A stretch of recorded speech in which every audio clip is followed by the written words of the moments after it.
I'll go first. So I have first curious, joy, adventurous. All right.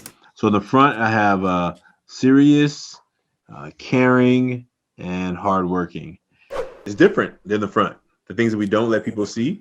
So you're first. How about you want to share some of the back? So with the back, I wrote victim, hyper-rational, intense.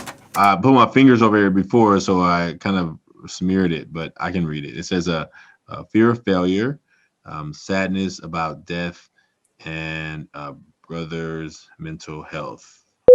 Right on, man. Well, the show is already recording, so we're already in it, but we'll probably edit that out, or who knows? That may be part of the get ready. Oh man.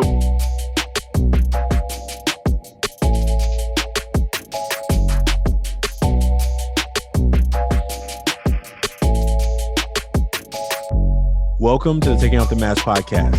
My name is Ashanti Branch, and I'm really glad you joined us. Today's guest is Jason Gant. Jason is a wellness professional. He's the creator of My Village Tribe. He's done some really amazing work in the mindfulness space. But today's conversation was really about these masks.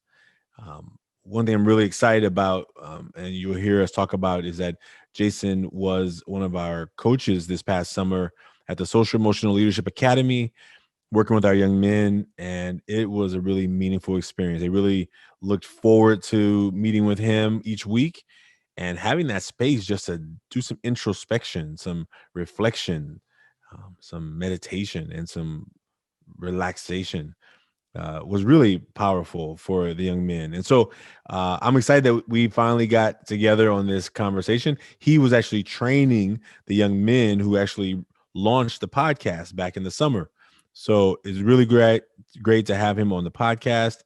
And we look forward to hopefully you enjoying this episode as well. If you're not able or have not yet made a mask, we invite you to make a mask at 100kmasks.com. That's 100, the letter K, masks.com, and be a part of this movement.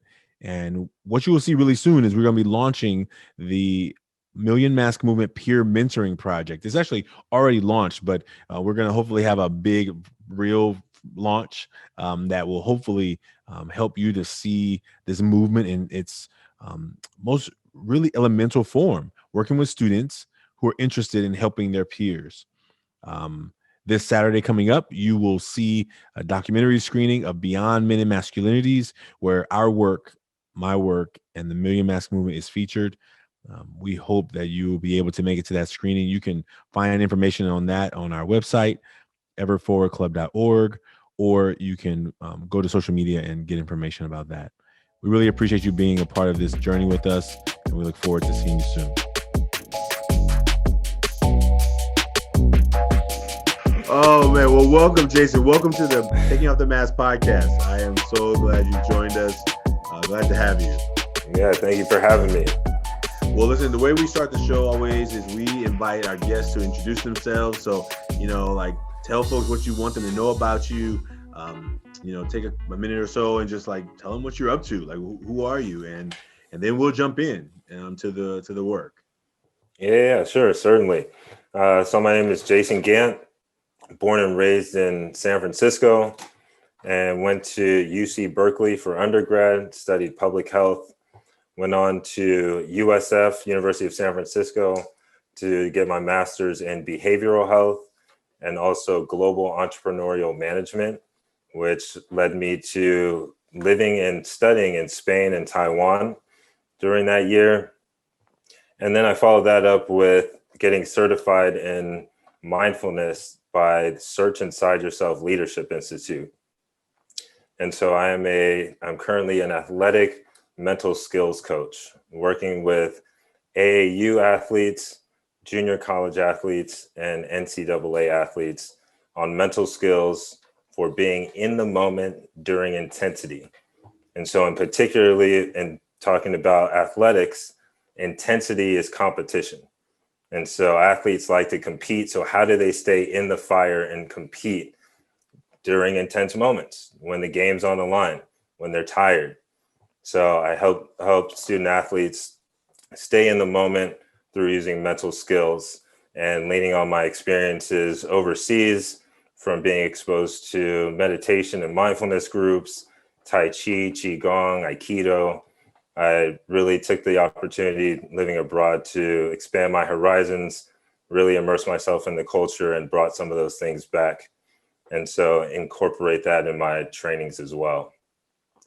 So, yeah, it's been quite a journey.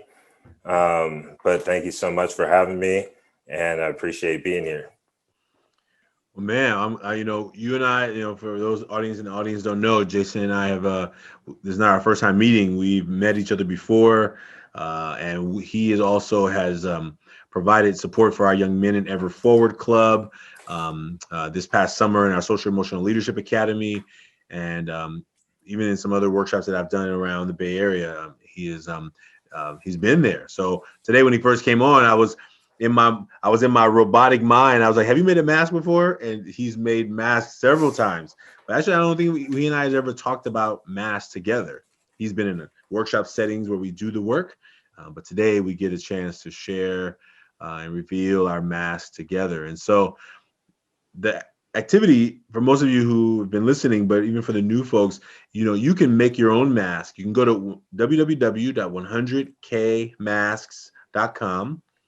It'll be in the show notes, and you can make your own mask. And so what he and I are going to do is we both made a mask, and now we are going to talk about those masks. So Jason, we let our guests always decide who goes first. So do you want to go first, or do you want me to go first? I'll go first. So I have first, curious, joy, adventurous. So do you want to tell me about those? Any one of those stand out to you as I guess adventurous. I think that the interesting part about doing these masks is that, they change with time and experience. And so right now, these three were coming up strongest for me. And having you ask this question, reflecting, I just think of adventurous and just the willingness to travel, experience new things. As I said, being out in Spain and Taiwan, trying to immerse myself in the culture, taking Tai Chi classes and Aikido classes, and, trying to learn the language. And so just adventurous comes to mind first. All right. All right. So I'll share mine. So in the front, I have serious, caring, and hardworking. And a new one that I've been really thinking about. I've used serious for pretty much most of the masks that I wear. I think that is on the outside something that I really show a lot. I think there's a dance between the serious, and normally I write right after serious, I write funny, but this time I wrote caring. And I think, there's this interesting dynamic between somebody who's super serious. Like, we often think people serious or not, they're like taking things too serious. And so they may lack some of the funny. And I think I try to always have a balance between serious and funny. And it's tough, right? Because the serious may be more intense than the funny is funny. So when people experience you or may experience me, they may experience more of the serious. And then funny, I always try to mix in the funny in there, right? And I think the one that I haven't written, only recently I started writing, was caring. And I think a man on the show a couple of weeks ago wrote caring, and he said caring. I'm like, why have I never written caring? Like, that's really true for me. But why have I never written that that's something that I try and show? Because it is actually in this mentoring work something that's really important to me. So that's the front. Yeah. Thank you. Thanks for going first. Yeah, no worries. Yeah. So as you know, that sometimes the back is different than the front. The things that we don't let people see. So you're first. How about you want to share some of the back? So with the back, I wrote victim, hyper rational, intense. Victim, hyper-rational, intense. Yeah.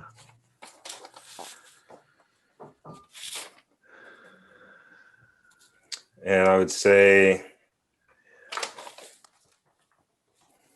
again, just the power of these masks, that they change over time, or you can notice them change. And recently did a personality test, and victim, hyper rational came up as like my top two judges of my personality. So like your top two ego trippers, or the negativity.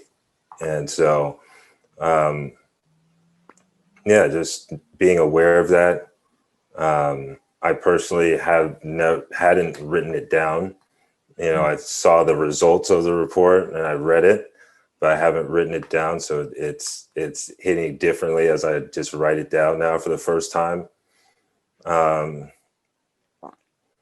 then the last one was tense, and I put that one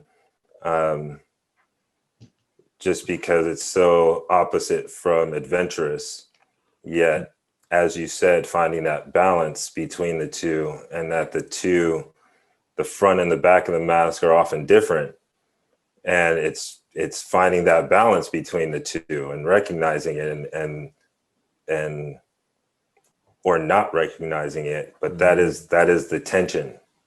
And so that tension that I feel, yet wanting to be adventurous and joyful and curious, but having these egos, these judges in my head that are saying, no, you're the victim right now, or no, you're hyper rational right now. Be logical. Logical is always what wins over empathy. And so it's like working through that, and also just understanding that about myself, being that I teach mental skills and mindfulness, and now having the labels to put to some of the feelings that I had that I once did not have before this personality and exam evaluation. So appreciate this exercise and the work that you're doing around taking off the mask, literally. Yeah, man, thank you for sharing that. Let me share the back, and maybe then we can dive into one of them that I'm really interested in. So on the back, let's get an angle. We're gonna find a magic. Okay, here we go. Now there it goes. So I put my fingers over here before, so I kind of smeared it, but I can read it. It says a fear of failure, sadness about death, and brother's mental health. And let me see. There it goes. Yeah. So I think it was blurry on purpose, probably, because I think sometimes there's a blur between being able to figure out what are the things that we don't usually let people see, we don't usually talk about. I think for me, I think one I'll speak about for most prominently right now is my brother's mental health. I have a brother who has schizophrenia, paranoid schizophrenia, and I love my brother. His decision making, a lot of the research I've done on my own just to kind of learn more about what he's going through is that, there's no cure, right? There's just trying to provide support and tools and resources to help them begin to navigate the world in different ways. And, I find myself getting frustrated sometimes with him, like his decision making. And so because I really love him, and then I'm also frustrated, I find this dance between like, Ashanti, you're being too hard on him. You're being like, and I'm like, oh, okay. But then I'm like, but that doesn't make any sense. And oh my goodness. Hold on, sorry. I don't know if you can hear that in the back. I apologize about that. Let me just No worries, everything all good?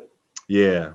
So one of the things that I recognize is that in the journey of like all the things that we don't talk about, we don't process, we don't analyze, like it could be things that actually are constantly playing right in the surface, right? And it can be playing out loud, but it also could be playing just silently behind the surface.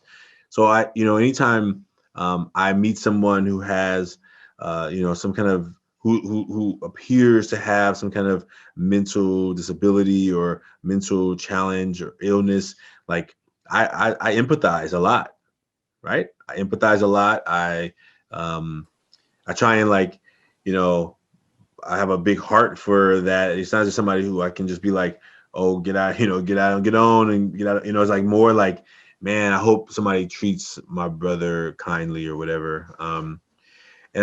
And then that's standing out to me because it was his birthday the other day. It's the 29th. Today's the 31st, so 29, 2 days ago. And So bro, happy birthday. I'll tell him. He is sometimes suspended at 12 years old, right? So like what happened is that I called in the morning and he wasn't near where he could get a phone. Left a message, and he called me back in the evening, like it's Friday evening. I'm getting ready to head out of the office late, and he was like, "Can you bring me some food?" And I'm like, and everything in me was like, I already had a vision. Okay, it's like 6 p.m. I'm heading home. I'm so exhausted. It's been a long week, and then I'm like, oh my goodness. Okay, I got to do something for it, right? And then I get to the store, and I'm like, well, what do you want? And then he gives me like 20 item lists, and I'm like, no, this is not gonna happen. This is not. And it's like, okay, but it's his birthday, and then then he does this thing where he's like, come on, big brother, right? And I'm like, dude, you're 30. What are you talking about? Like, don't use that right now. Like, don't. But I also know that like what's happening in processing wise is different, and I have to like keep checking myself. Okay, Shanti, just okay. You just need to sometimes, and sometimes I'll decide, no, we're not doing this right now. But because it was also his day, I did my best, and so it was like one of the moments, and right, and so I'll get to his place, 3 bags of stuff that here you go. And then he just grabs it and walks away. And I'm like, I didn't do it for a thank you. I didn't do it for, I didn't, it wasn't the reason I brought him the stuff because I was waiting for him to say thank you, right? It was because of love. But it was like that moment of like you just gonna walk away? Like, and I really, I found myself just getting it like feeling like a little bit of like, you're not just gonna walk away from me after I've been in the store for an hour trying to find all these things you're naming that I don't even know what they are, right? So I just named that to say it's one of those things I've been carrying recently, just like literally in the last 2 days. I don't talk about it much, but it's constantly in the background, Yeah. Yeah. Yeah, I mean, I appreciate also what I heard loud and clear is that you see people, and I think that is that's really the essence of the work, is taking off the mask so you can actually see and be authentic, and for people to feel like acknowledged, and for you to even have that empathy and see people literally that have mental health issues. That's doing the work in more ways than one. So thank you for everything that you're doing. Oh man. Well, you're in this journey too. So just in terms of like how you like as you look at the back of the mask and as you look at the people you work with, you're working with people to find a way to find you're working with athletes, right?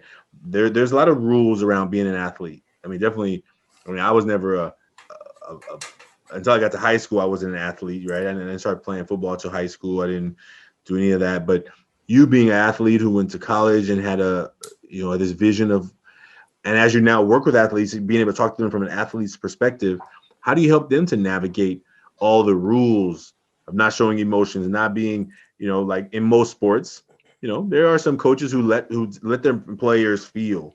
And I know that a lot of work you do is giving people tools to navigate all the parts of themselves. But how did that come up for you? How did that come about for you?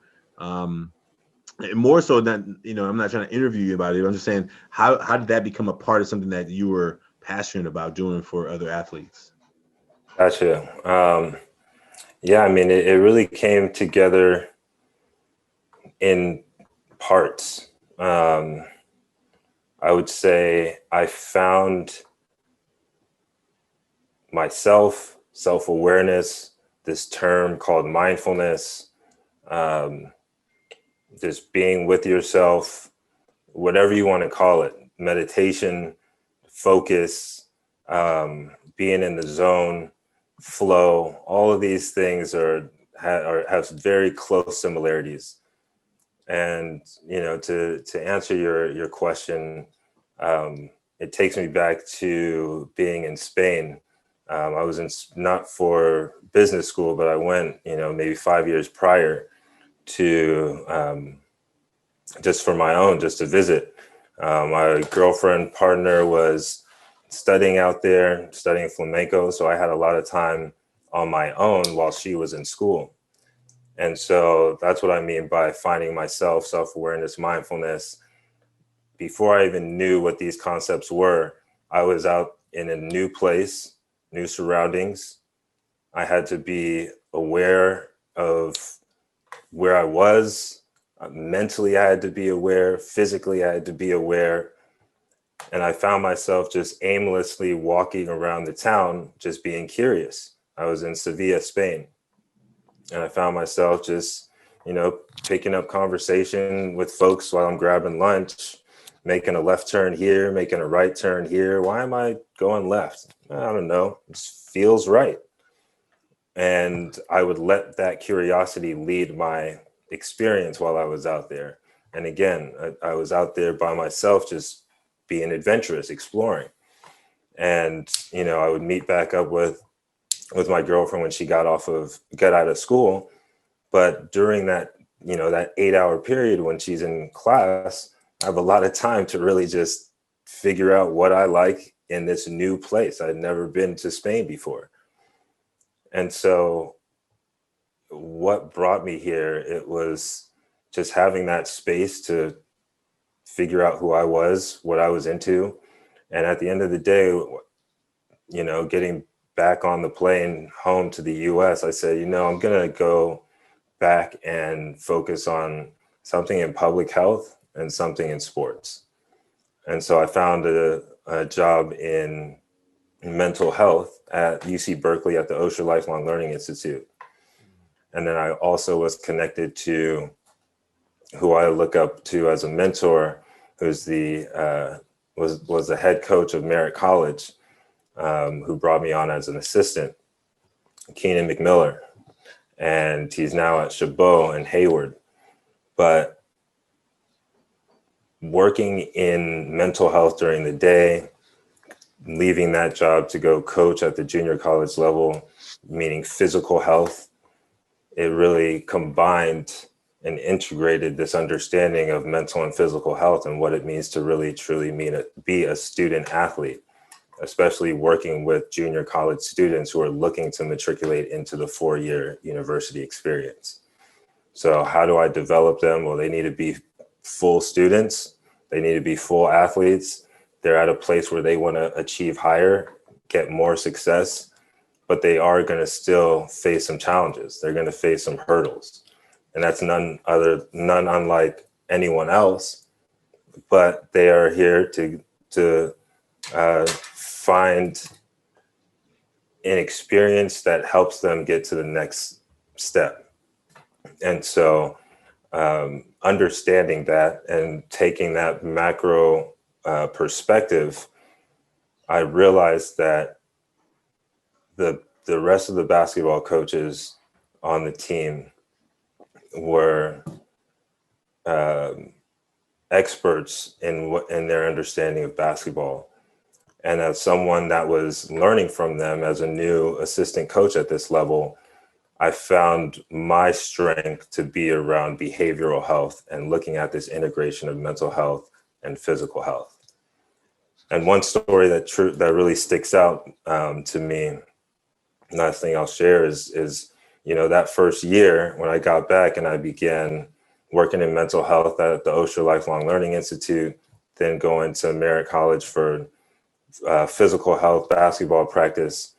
We made it to the Final Four of California State Colleges. And when we made it to the Final Four, in that Final Four game, it was tied at halftime. With 2 minutes to go, we were down 1. And then we ended up losing by 11. And so what that showed me was that we can physically play with this team. But in the heat of the moment, when things are intense, we didn't know how to manage ourselves, not as a collective team. And so right there was where I understood the importance of mental health in athletics and the ability to manage your experience to the point where you can create the condition for you to even access peak performance. Because we were all playing at the same level as Final Four, elite basketball. So at this point, it's coming down to very small things. And so for me, I wanted to take the approach of behavioral health, integrating and infusing what I had been doing prior to going to practice, which is mental health, into the experience of physical health and playing basketball. And thank you for sharing that example. And I mean, amazing that story, right? Like how we know so many championships are won in seconds, right? In milliseconds, and one move in the wrong place, one step the wrong way, right? How quickly those things can change. How did that experience and your experience in Spain, like that you think about as you look back at those stories now with fresh eyes, how did those experiences that you had both from the sports example and from your just journeying around on your own, like do you, as you look back and look at these words that have been brought up to you around the words you shared, I think you shared was hyper Rational. rational and intense, or any one of those words that you recently have discovered, did you, looking back, do you see any of those in those experiences? No, No. not at all. Okay. So the new words that came, or is a new revelation of like how you, do you agree with those words that showed up in that, whatever? What was the name of the test that you, if you don't mind sharing? What was the name of the It was a PQ test, positive intelligence. positive intelligence? Okay. Yeah, maybe we'll share with folks in the show notes so they can, if they want to go and take that test or learn about it. For what you learned about yourself in that, was that a new thing, or is that something that had been just kind of dormant? Got you. Okay. Yeah, no, I don't think these things are new. These have been with me and have been developing dormantly and subconsciously over time, and been, creative, nuanced, and based on the different situations I've been in, and hiding them, and them continuing to grow because I'm ignoring it, i.e., or not knowing what they were by knowing that actual label. But I answered no, not at all, initially, thinking that your question was, in those experiences, walking around Spain, in that experience, seeing what in the Final Four, did I experience being the victim or hyper rational or tense? And I would say no. I was feeling more curious, more alive, more aware, more in awe, and more of the front of the mask. Is there anything else that you want to share about the mask experience today compared to I think the last time you made one with me in the room was probably at Academy of Art College or University. Yeah, I think that probably was the last time we were together. But I've made dozens of masks, and they can change from 10 a.m. to 5 p.m. sometimes, and sometimes similar words pop out. But is there anything else you want to share about the mask as we wind down? I would just invite folks to check in and do the mask over time, and just see what changes and see what you notice as you reflect on maybe the different words that you choose or the different masks that you write, and see how things develop. For me, I think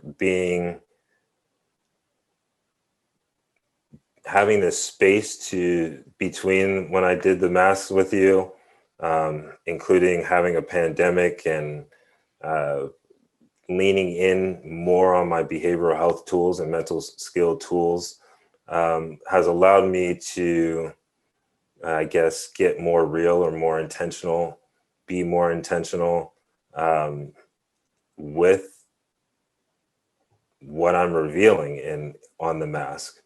And so as as I get more experience and understand and go inward and search inside a little more, I'm able to go deeper and reveal, which allows me to be more transparent and more vulnerable with myself, which I think is, which is a huge power of this exercise of taking off the mask, that you continually go deeper with yourself, and you don't have to show this to anyone, but it still allows you to uncover layers of yourself that you may not have been naturally called to do. Yeah. And man, those are beautiful words, as we see happening all the time with not only whether we're in middle schoolers or we're talking about seniors, right? Or senior executives in corporate companies. And so thank you for being here today. Thanks for being on the show. And is there anything that you would like to let people know what you're working on, or how they can get in touch with you, the work that you're doing? If there's an athlete out there, or there's a parent who's raising an athlete, what are the ways that you are sharing your gifts with the world, and just let folks know how they can get in touch with you? Yeah, definitely. I mean, one access point is through Kaiser Permanente. I'm a behavioral health coach. We have classes open to the public for youth and teens, ages 8 to 19, youth 8 to 13, teens 14 to 19, 6-week program delivered online. And then I also have my own organization, Village Tribe, where I really believe in the phrase, it takes a village to raise a child, but you have to act. And so I say the tribe starts with you. You know, Ashanti, you started Ever Forward, wouldn't be here without you. And as you said, I'm on this journey with you. So it takes a village, but the tribe started with you. And so I appreciate the work that you're doing. People can find me at My Village Tribe on Instagram, Twitter. You can reach out to me on LinkedIn, Jason Gant, and also my Gmail at myvillagetribe@gmail.com. Awesome. And we'll put links to all of that in the show notes, so that you all can be able to find that. I want to say thank you again, Jason. I'm looking forward to what's to come. You know, I've talked several times for transparency for the audience. Like Jason and I have talked about how we can at some point work together in some of this work, because I think that for those of you that are out there running organizations, you know that if you have a passion for something and you get stuck in the business part of it, that may not be what your passion was. And but in order to run an organization, you have to take care of all the logistics. And so we're so excited that we get to still connect. And I'm wishing him all the best, and I'm saying to you, Jason, I'm saying to the audience, you know, I'm a huge fan of Jason, and we're looking forward to our next summer. This coming summer, we'll be doing our second Social Emotional Leadership Academy, and I'm looking forward to having you there again. So thank you for being here, and I appreciate you being on the show. Yeah, thank you so much for the space platform to share, and look forward to things to come. It takes a village. Tribe starts with you. It sure does. And if you want to make a mask out there, remember, you can go to 100kmasks.com, and all this information will be in the show notes. If you found this inspirational, you found something you learned about yourself, about one of us, just share this with somebody so that they can also learn about what is going on around these masks. And we look forward to seeing you next time.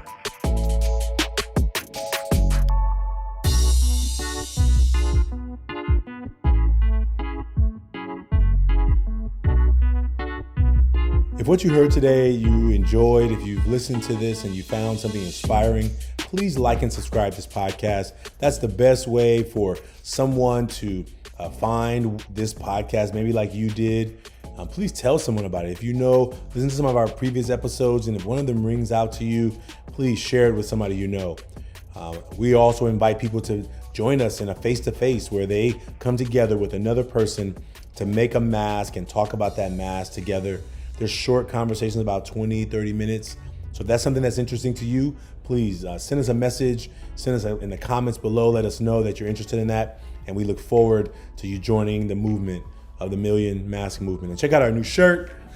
I don't know if you can see it, but this is our new shirt, the Million Mask Movement. And so we'll have these soon available. But we look forward to you being a part of the movement and supporting our work.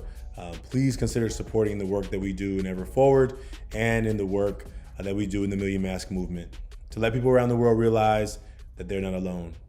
Thank you.